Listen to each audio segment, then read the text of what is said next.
Independence Day is back, and it's just as mediocre as you remember it. Let's dive in. It's laser time, and we're gonna do a review. Yes, we're gonna review a black and white movies and comics too. Let's all watch the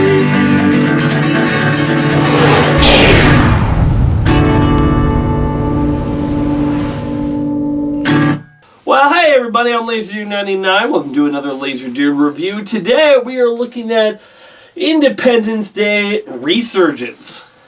So the first Independence Day, you might remember from your classic 90s, because it came out in 1996, and it was a movie about how aliens invaded Earth and the world, aka called the United States, because that's the only characters we saw, were able to band together and fight off the alien threat, and with the help of Will Smith and Jeff Goldblum,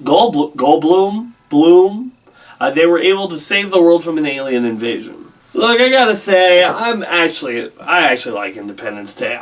If you were to say, wait, you think Independence Day is a good movie? No. No, but I like Independence Day. It has every cliched science fiction plot that has ever existed, but it was still like, when I was a kid, that was like the first time I saw it, you know? When I saw Independence Day, that was the first time I had ever seen that type of science fiction, typical plot storyline put into action. So I was like, oh my gosh, this is amazing! And, you know, the effects were great at the time. And there was always talk about a sequel. There was always talk like, oh, Independence Day is going to have a sequel. Will Smith is signed on. This person's signed to direct. It's going to be by Roland Emeric. And I was like, yeah, right. I'll believe it when I see it. I've seen it, and now I still have a hard time believing it. How has Independence Day lasted all this time in our consciousness that it was able to get a sequel? I don't know, but all I gotta say is they should have picked a better time to come out rather than the same time Finding Dory's coming out. I'll tell you that much. They're getting killed at the box office. But box office don't mean everything, but in this case they're right. But if they don't mean everything, let's just dive into the movie and see what they brought us for the second go-around of Independence Day. So they decided to go in real time and said that this movie takes place 20 years after the first Independence Day movie. It's kind of, you have to go in real time, all the actors are older now. So 20 years later, and the characters are either dead or grown up. You know, you got the little girl who is, you know, the president's daughter. She's now one of the main characters. Will Smith had I don't know if it was a son or his girlfriend's son. Either way, he's now a character. I've always liked it when you take, like, minuscule characters and, you know, make them like a big thing for the next generation. Like, a tiny character that was just barely anything in there, now he's the main character. I always like that. So, everything's fine. The Earth is kind of like banded together now. Instead of having multiple different governments, they have like one government, but not necessarily a designated leader. All the different countries still have their leaders, but they all run this one like council area that, you know, runs the whole planet. And the aliens finally come back. They come back and is one of the largest ships ever in one of these alien science fiction movies that just like goes across, like, it's a third of the size of Earth, basically. It's humongous, and it destroys a large part of the world just by landing. So you're like, oh my gosh, okay, these guys aren't messing around. And, you know, the people of Earth are saying, oh, we don't have a chance, we gotta fight, we band together, da-de-da-de-da. Our characters, we got the character played by Liam Hemsworth, and boy, Loki was right, it must be tough to be the brother of Thor if this is the type of films you're working in. Jeff Goldblum comes back, and he's, you know, playing the same character, the scientist who's, like, trying to figure out how to stop the aliens and whatnot. It's basically Independence Day, the first one, just with new characters and playing references to the old one. Like, in a nutshell, it's almost the same plot, beat for beat. Of course, there's some new stuff in here, and too much new stuff! Now, normally when I say a movie is overcrowded and has too many characters, there's like one or two characters they should have cut. Willard and Ninja Turtles 2. Excuse me. But this one? Seriously, I could say they have 20 characters that they don't need in this film. At least 20! Let me count. There's a group that they keep on cutting back to of these guys who are treasure hunters, and they're right behind this beam that's going down to the Earth's core. There's about 6 of them. Did not need them. Really, you could have had anything else to update that the aliens were doing this thing. You didn't need those characters. Then we keep cutting back to them all the time. It's like at least 6 of them. Okay, that's 6. Then you have Jeff Goldblum's dad's character, who was in the first movie, back for no reason. His character was barely in the first movie, and they keep on cutting back to him like, why are you here? Don't give us... No! Just no! Why are you here? And he keeps on getting... He has, like, first 4 kids, and then he gets into a bus with at least, like, 10 others, so there's 15 characters right there. We're already at 20, but I'm not done. There's a nerdy scientist who's following Jeff Goldblum around for some reason. He's never explained what he's doing there, or why he's following him around. Like, he's in a vehicle, he's like, I followed you around all the planet, and, oh, where are we? We're in Africa? What? Well, he knows that they're in Africa, but he's like, oh, there's an African tribe everywhere. What? I don't know what's going on. I'm in a plane, I'm going to the moon. What? And then also, there's this African, warlord chief, his father was a tribesman. Apparently, like, they say that these guys have been hunting aliens for 10 years, but I wasn't sure if they were hunting for these aliens for 10 years after the invasion or before. It must have been before, because they say clearly that once you kill a queen, like, all the aliens just drop dead, right? So... it must have been before. That's what I'm thinking. Anywho, that's really kind of just thrown in there, and he's like, yeah, you have to... This guy just, basically, all he says is, you have to kill them from behind. And he's like, it's supposed to be a comic relief with a nerdy guy who doesn't know what he's doing there, and I still don't know what he's doing there. And the guy who's really serious and tough is supposed to be a comic relief thing. It doesn't work. There's too many characters. So, what's that? That's like 23, I think I'm at, characters that should have been cut. There is, like, the comic relief for Liam Hemsworth characters, his sidekick that should have been cut. And then there's an Asian girl that's just there, never does anything, never has any character, other than the wormy guy finds her cute and wants to go out with her. But it's so bad, like, 90s thing where the guy's just, like, tripping over his words, like, I like you, and, well, you date me. And she's like, I'm so much better than you that I'm not even going to give that a response. And at the end of the film, she's like, oh, now I find you quirky now. Oh, man. So bad. But you notice I'm laughing. I'm not angry. It's so bad, and I don't think it's purposely trying to be bad, but it's just laughable that these guys are trying to get us to take it seriously. It's impossible. Like, this movie has such conflicting tones. There's a moment, probably like one of the most amount of people you ever see killed on screen, where the ship's just landing and it like goes over a city and it has its own gravitational pull, so the city's like just destroying and everyone's dying, and like it goes over London and something. And Jeff Goldblum glibly says, while they're watching the city get destroyed and millions of people die, oh, they like to hit the landmarks. And then I'm like, oh, come on, Jeff Goldblum. If you're really trying to take this seriously, you can't be making quick quips like that while these people are dying below you by the millions. And I thought that was as bad, but then Liam Hemsworth's character said, did you pee yourself? What? Yeah, so did I. No! I mean, how about as if his millions of voices were screamed in a moment and were suddenly silenced. You know, a moment where you feel the impact and the weight of all the people who die, but nobody gives a crap when they see them die, so why should we give a crap when we see them die? By the way, I'm gonna go into full spoilers for this movie, because there's a lot of stuff I just need to get into. We got this, like, orb that is, like, it's not a robot, because it's just, an alien species that's downloaded their consciousness into virtual intelligence. So they are basically an alien species that's made into machines, that made themselves into machines. First of all, it looks like BB-8's grandfather. You know, that's what it's just a ball, which it's a ball. Good for you. But then the funniest thing about, like, then there's like, oh, the Queen will do anything to destroy this ball. It's filled with all this information. And so when they activate and turn it on, the Queen is able to see it, and so this Queen takes her little ship, I shouldn't say little, because it's still probably the size of a city, but it detaches from their big ship that they landed, and they go out to go, to fight for battle and whatnot. This film doesn't make sense because of stuff like this, because, let me just say, as I said, when the ship lands, it kills, like, at least, like, millions, if not billions of people. And I want to see, like, one of the cronies of the Queen come up to her and be like, excuse me, my Queen. Yes? I don't mean to,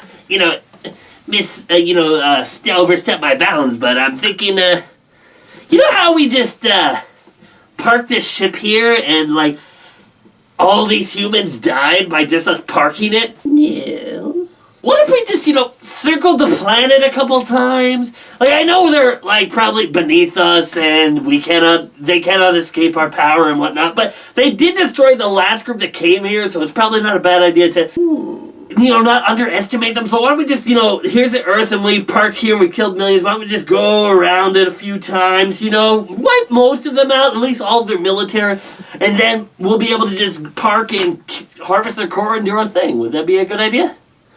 I don't think so. You really know how hard it is to park a giant ship like this on the planet. It took really good precision. And I think we just, it's a good parking spot, so we'll just leave it be. That is true. It's pretty good parking. That good? You all good? Alright, let's go kill some humans.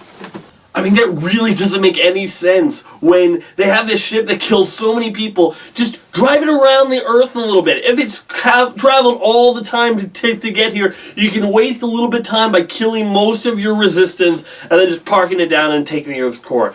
I mean, the aliens are never attacking. They're always just on the defensive. Why not? I mean, attack. Do all the stuff. You have all these ships.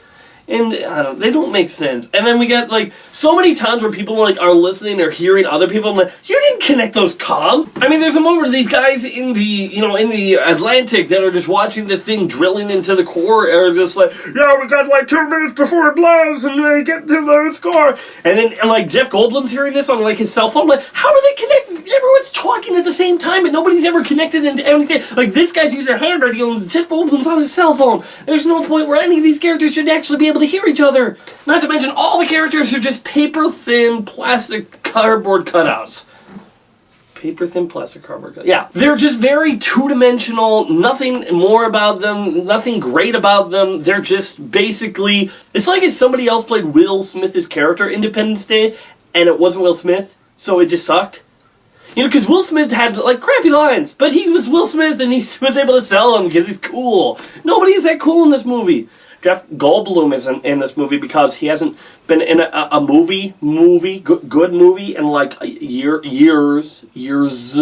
And I'm not saying that this is, like, the worst movie ever. I kind of enjoyed myself when watching this. But I enjoyed it on the level that it's a stupid action science fiction movie with very poor writing, very poor characters, too many characters. My gosh, I still am up on there's so many characters that are in this film. And some of those things are so rushed. Like, okay, Will Smith's son's character, the character that was Will Smith's son in the first Independence Day, not Jaden Smith, that guy, he and Liam Hemsworth's character don't get along, because you're like, oh, I wonder what happened between them, I wonder why they don't get along, and, like, they go over it with, like, on his iPad. Like Liam Hemsworth watching video of him doing something. He's like, oh, like, well, that's why he hates him now. Like, jeez, if you cut, like, half of these characters here, you really could have spent some time to develop these other guys as actual people. I remember there was a moment in this film where, like, the characters were, like, firing, and there was a big space battle, and everything's going on, which was, like, it was all over the place, and the camera work was way too shaky to really get what was going on. It was just pretty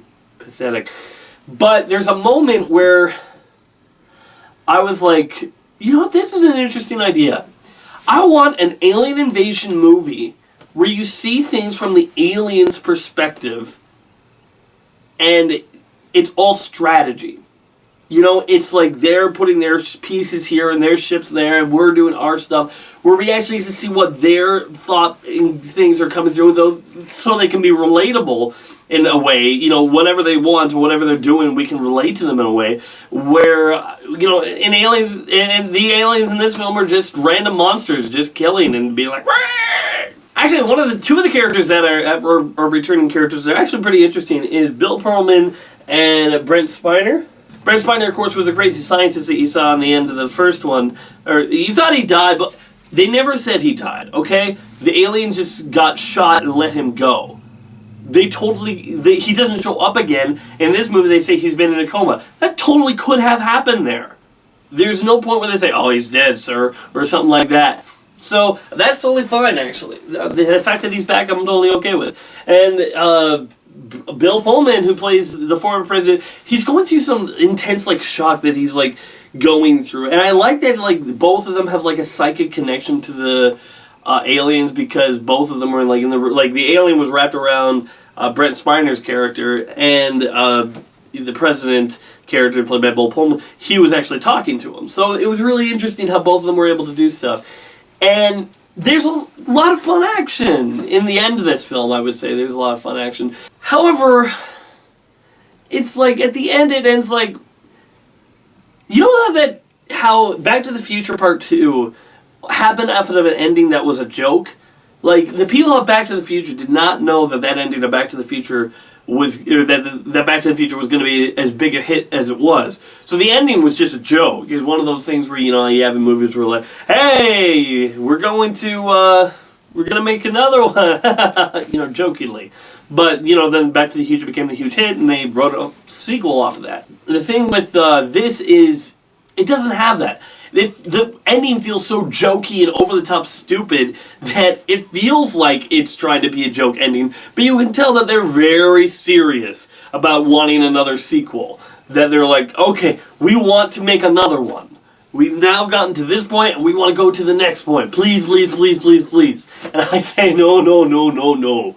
This was all the crappy 90s cliched cheese that I could muster. I don't need any more. You don't need any more. If you want more, just go back and watch the old Independence Day or Stargate or any of those old Roland Emeric movies, really. This movie feels like it's leagues behind on the times. We've come so far since then. I'm not talking about in effects. I'm talking about storytelling, character development, and it's just so dated, and it just came out. In the end, Independence Day Resurgance is it's not an awful film in the sense that I will never want to see it again. I would see it again, but I would see it with a bunch of friends to make fun of it. I wouldn't see it seriously on my own, out of my own free will, just because I want to enjoy it as a film. And it doesn't have the thing that the old Independence Day has for it, which is nostalgia. I grew up watching Independence Day, and I watched it seriously and liked it seriously. Now I don't. I kind of enjoy it out of nostalgia. So this new one doesn't have that. So I'm not going to get it on DVD. I'm fine. I'm glad that I saw it because I thought it was entertaining 90s schlock,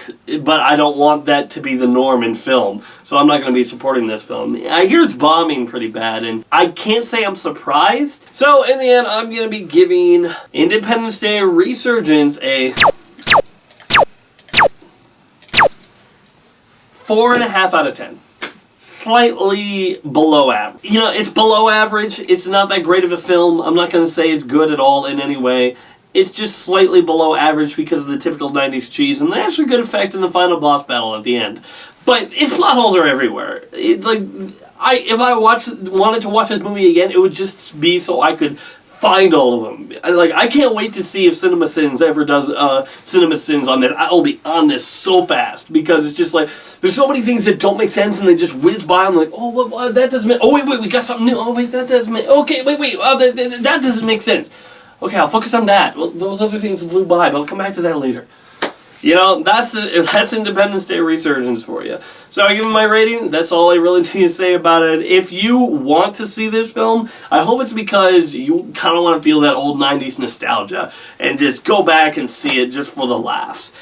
If you're thinking that, I want to see a serious alien invasion movie, no. Save your money. Go rent, I don't know, what movie would you rent? There hasn't been a really, really good alien invasion movie. And I would love to see a movie, alien invasion movie that I just talked about, how it was more of a strategy, where you got to see things from the alien side as well as our side, and they weren't just like, you know, you could have a battle of ideals and stuff, and maybe the characters learn to do peace, or maybe the peace is impossible, and maybe the aliens wipe us out, because that'd be a twist ending. Anyway, that's all I have to say. Thanks for watching, everybody. I'm LazyDude99, and yeah, adios. Be sure to check out more of my other videos on my channel, and wait for more coming soon.